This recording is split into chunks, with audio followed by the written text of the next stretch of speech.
ଆସିଛି ସୁଯୋଗ ପ୍ରଭୁ ନାହାନ୍ତି ତ ତୁମ ପରେ କ୍ଷୁଧ ଖ୍ରୀଷ୍ଟଙ୍କୁ କର ହେ ତ୍ୱରିତେ ସାକ୍ଷାତ ଶେଷ ବିଚାରର ଦିନ ଯେ ନିକଟ प्रिय श्रोता बंधु प्रभु जीशु ख्रीष्ट गौरवमय नाम आपको शुभेच्छा। पवित्र बाइबल माथ्यू लिखित सुसमाचार 15 अध्यायर 31 पदरे आमने एपरी पाठ करूँ। एही रूपे मूक माने जे कथा कहुअछंती, पंगु माने सुस्थ होइछंती, खंज माने चालुअछंती, अंध माने देखुअछंती।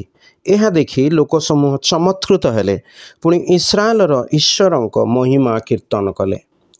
प्रभु यीशु ख्रीष्ट जहाँ भी करुथिले ताहार एकमात्र उद्देश्य थिला ईश्वरंक महिमा।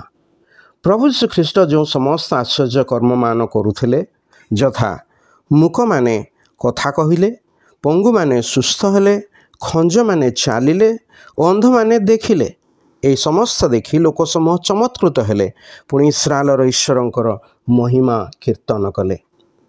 ठीक तदनुरूपे केही जदि क्रूसरे बलिकृत और पुनरुत्थित प्रभु यीशु ख्रीष्टଙ୍କ ठारे विश्वास करे, पुणी निजर पाप रोगरू आत्मिक सुस्थता लाभ करे, से आत्मिक अंधतारू दृष्टि पाई ईश्वरଙ୍କ महिमा देखिपारे।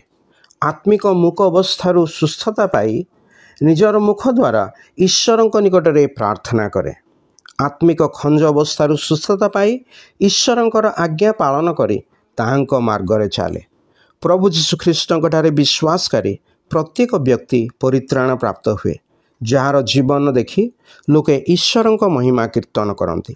आपणଙ୍କ जीवन द्वारा मध्य जेपरि ईश्वरଙ୍କ महिमा कीर्तन होई पारिबो, आपणଙ୍କ निमंते ईश्वरଙ୍କ ठारे आमर प्रार्थना।